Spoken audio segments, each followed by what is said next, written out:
কিছুদিন আগতে কালাইন থানাত এটা মোকৰ্দমা ৰুজু হয়।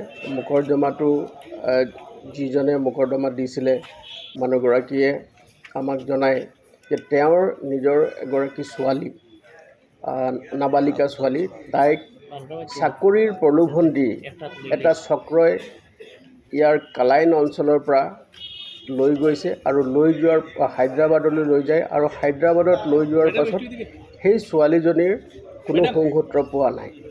তাক টেকনিকেল এনালাইচিছৰ জৰিয়তে আমি নিশ্চিত কৰোঁ যে সেই নাবালিকা ছোৱালীগৰাকীক ৰাজস্থানৰ এটা কোনোবা অঞ্চলত নি এই দুষ্ট চক্ৰই বিক্ৰী কৰি দিছে। আমি ৰুৰেল ৰাজস্থানৰ মাননীয় আৰক্ষী অধীক্ষক ডাঙৰীয়াৰ লগত যোগাযোগ কৰোঁ। তেওঁৰ নাম হ'ল আনন্দ মিশ্ৰা, IPS অফিচাৰ হয়। তেখেতৰ লগত যোগাযোগ কৰি তেওঁ সম্পূৰ্ণৰূপে আমাক সহযোগ কৰে আৰু লগে লগে আমি এটা বিশেষ দল এটা গঠন কৰোঁ। আৰক্ষী দল এটা WSI মহেশ্বৰী দাসৰ নেতৃত্বত 4জনীয়া এটা দল ৰাজস্থানলৈ যায় আৰু ৰাজস্থানলৈ গৈ ৰুৰেল ৰাজস্থানত এটা অভিযান আৰম্ভ কৰে আৰু ৰুৰেল ৰাজস্থানৰ যি ঠাই আছিলে, যিটো আৰক্ষী থানা আছে, সেই থানাটোৰ নাম হ'ল চান্দৱাজি PS। চান্দৱাজি PSত যেতিয়া আমাৰ পুলিচৰ দলটো উপস্থিত হ'ল, তাৰপাছত তেওঁলোকে সম্পূৰ্ণ সহযোগ কৰিছে। তাৰ এটা গাঁও অঞ্চলত বিশেষ অভিযান চলাই থাকোঁতে সেই ছোৱালীগৰাকী আমি উদ্ধাৰ কৰিবলৈ সক্ষম হ'লোঁ আৰু ছোৱালীজনী উদ্ধাৰ কৰাৰ সময়তে তাত এটা ঘটনা সংঘটিত হ'ল।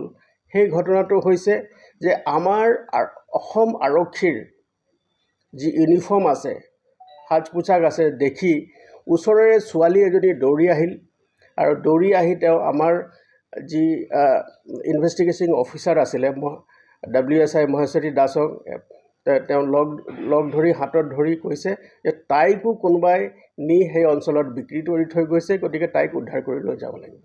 ঘটনাটো অতি পেথেটিক ঘটনা। যেতিয়া আমাৰ দৃষ্টিগোচৰ হ'ল, তেওঁ যেতিয়া আমাক যেতিয়া জনায়, আমি লগে লগে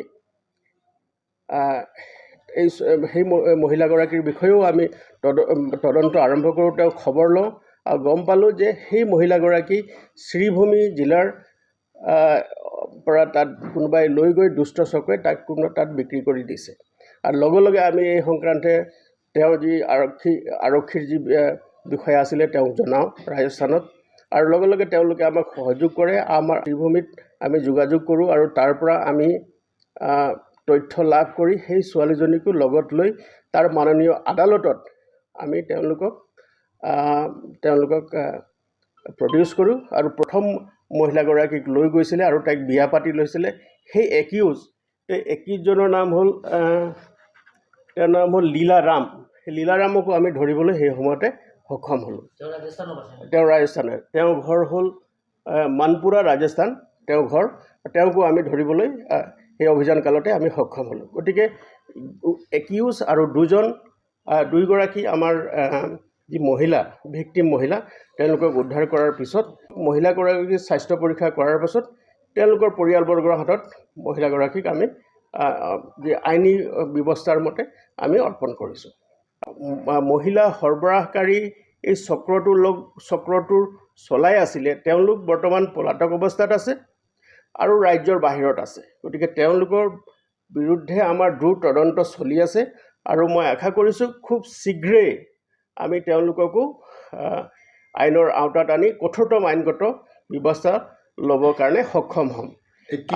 আৰু এই প্ৰাৰম্ভিক তদন্তত দেখা গৈছে যি চক্ৰটো এইটোৰ লগত জড়িত হৈ আছে, সেই চক্ৰটোৰ যি আমি টেকনিকেল এনালাইচিছ কৰি আমি গম পাইছোঁ যে তেওঁলোকৰ উজনি অসম আৰু উত্তৰ অসমৰ বহু চাহ বাগিচা অঞ্চলত কিছুমান লোকৰ সৈতে তেওঁলোকৰ যোগাযোগ আছে। গতিকে আমি ভাবিছোঁ যে এটা বৃহৎ চক্ৰ আৰু এই অসম আৰক্ষী তথা আমাৰ আৰক্ষী সঞ্চালক প্ৰধান ডাঙৰীয়াই গুৰুত্ব সহকাৰে এই বিষয়টো অনুসন্ধান কৰিবলৈ আমাক কাৰাৰ নিৰ্দেশ দিছে আৰু